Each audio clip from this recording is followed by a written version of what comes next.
ભગવાન વામનનો જન્મ થયો નાના એવા બાળક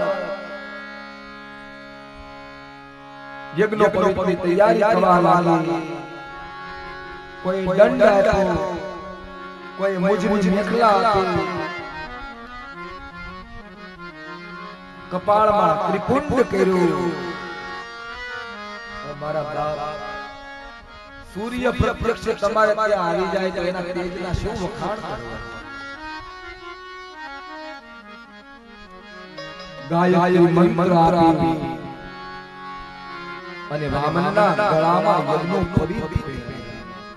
ગાયત્રી એ બ્રહ્મ વિદ્યા છે ત્રિગુણી ગ્રંથની માતા છે જનોયમાં ત્રણ પાત્ર આવે યજ્ઞોપવીતના શાસ્ત્રમાં ત્રણ પાત્ર આવે અને મારા બાપ તમે યજ્ઞોપવીત જનોય કરતા છો તેમાં ગાંઠ આવે એ ગાંઠ ઉપર માં ગાયત્રી બેસે છે કારણ ગાયત્રી બ્રહ્મ